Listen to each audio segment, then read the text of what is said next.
button and that subscribe button so you'll be notified when another one of these amazing episodes drops. So we're gonna start off first. It was a big fight night last night at the Apex Center. And let's see, we had Jack Hermanson against Marvin Vittori. Jack Hermanson, he's been on a tear of late. Actually, both of them. Marvin Vittori's been on a tear of late too. Um, this was originally supposed to be Jack Hermanson against think it was possible. I think Jacare was the first one who he was supposed to be. Maybe not. I can't. I can't even. I just know that then whoever was the first one had fallen out, and then Kevin Holland was the replacement. And then he'd fallen out due to the coronavirus. So Marvin Vittori is the third opponent for Jack Hermanson. And it was a very good fight, back and forth. They just stood in the pocket trading. Vittori just his pace. He just was putting a little bit harder pace on him. Hermanson tried to get it to the ground a couple times and implement his ground game, but he just was unable to. Vittori had a really good takedown defense, and he just looked good all around. Crisp, landed some nice hard shots. Had Hermanson hurt pretty bad in the first round. Was close to stopping him, but yeah, it was a nice win for Marvin Vittori. We'll definitely see where he goes from here. I mean, because Hermanson was ranked number 4, so I mean, it's only a top 2, top 3 guy from this point out. And actually, Vittori, I mean, that was one of Adesanya's closest fights was when he fought Vittori. So we'll definitely look forward to seeing more of him. Jamal Hill had a nice KO over St. Preux. Looking pretty good. Um, let's see. Oh, and what was it? Jordan Levitt had a nice slam KO over Matt Wyman. The Matt Wyman had Jordan Levitt had lifted him up. Matt Wyman had gone to close guard, but then like kept going back and forth between getting down and closing guard, and Levitt had like kind of just framed his elbow against his jaw and just slammed him, and his head, you just see it just bounce off the mat, and that was the end of it. That was a nice KO. I think it was like the 12th KO, not a KO finish in UFC history. So that was a nice win for Jordan Levitt. He's undefeated. Let's see, our next UFC will be UFC 256, and it'll be Davison Figueiredo defending his belt against Brandon Moreno in flyweight action. This is the fastest turnaround for the champion in UFC history. I mean, I think it's I mean a lot. It's like less than a month. I think Matt Hughes had 2 title defenses, I think, in 2 months, but this is by far the quickest turnaround. And I mean, Brandon Moreno, he's good, but he's not. I mean, I don't think he's got anything. This is Figueiredo just gonna blast through him. I mean, whichever way he wants to. Submission, knockout. I mean, I don't know that anyone. I mean, we'll see if Henry Cejudo can come back and have anything for Figueiredo, because of late I don't see anyone who's got anything for him. The co-main will be Tony Ferguson against Charles Oliveira at lightweight. This should be a nice fight. Ferguson coming back after that brutal beat down to Justin Gaethje. And always tough, always tough. This should be a good fight. Charles Oliveira has been known to crumble before, but he's looked good of late. This should be a really good fight. Who else we have on that card? Jacare against Kevin Holland. That should be a good fight. Probably, think Kevin Holland, if Jacare isn't able to get it to the ground, Kevin Holland's probably going to be able to have some pretty good striking. Junior Dos Santos against Cyril Gagne. This is Gagne's first big step up in competition. We'll see if he's able to look as good as he has against the lesser competition.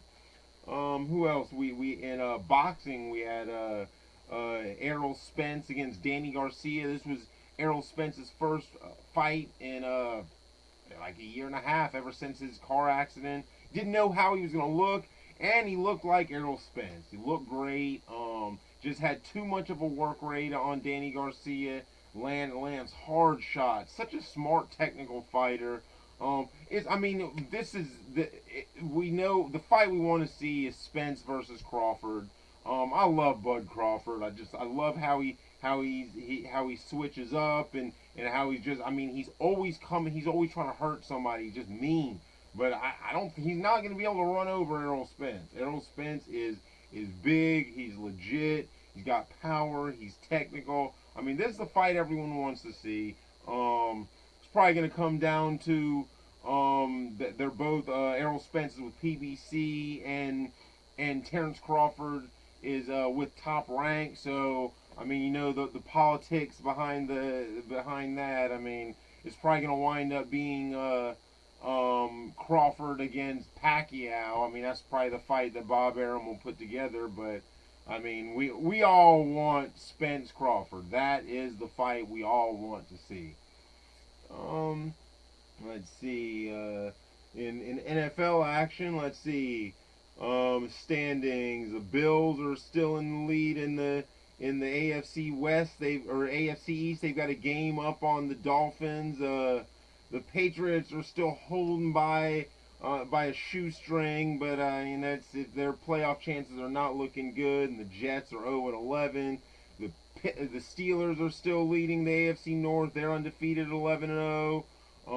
The Browns they're second at 8-3. The Ravens at 6-5. It's looking rough for them. They might not even make the playoffs. The Titans are leading the AFC South with the Colts not far behind. The Chiefs 10-1. Let's see the AFC East, the horrible AFC East. The Giants and the Washington football team are tied at 4-7, leading that division. In the NFC North, the Packers are 8-3. NFC South, the Saints are 9-2, followed by the Bucks at 7-5. And NFC West, the Seahawks are at 8-3, and the Rams are at 7-4. Let's see the big games on this Sunday. Let's see, we got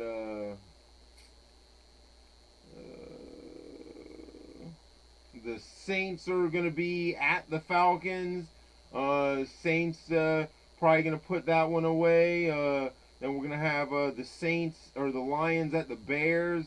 I mean, that's a toss-up. The Bears have just looked horrible lately. It had so much optimism for them. They were looking so good there for a little while. Then who we got? We got the Browns at the Titans. That should be a good game. 2 8-3 teams.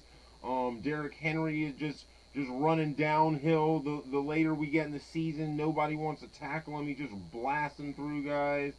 Then we got the Bengals at the Dolphins. The Dolphins, I mean, looking pretty good at 7-4. And we got the lowly Jaguars at 1-10 against the Vikings. I assume this is going to be a Vikings win. I mean, this is they're gonna probably start Mike Glennon again. And we got the Raiders against at the Jets. The Raiders will probably win that. Colts at the Texans. Colts will probably get that. The Rams at the Cardinals. That should be a pretty good game. The Rams are 7-4. Cardinals are 6-5. Got the Giants, the Seahawks. Seahawks will probably be able to pull that one out. And we got the Eagles at the Packers. The Packers are looking good for that. The Patriots at the Chargers. Patriots probably got that, but Justin Herbert has looked good for the Chargers. They got a good rookie quarterback. The Broncos at the Chiefs. Chiefs looking good at 10-1. Probably win that one out. Then Monday Night Football. We got 2 games due to but games being postponed due to the coronavirus. So we got Washington at the Steelers. Steelers probably got that. And the Bills at the 49ers. Bills will probably get that. And then we even have a Tuesday game The Cowboys at the Ravens. So the Ravens, are they going to need to win that game to have any chance in the playoffs? So yeah, so that was all the sports news for the week, and so yeah, you can catch me on Trauma Television on YouTube, because this is Trauma Television production, on Trauma Television on Facebook, on Big Scary on Facebook, and Big Scary on Twitter. As Martin Luther King said,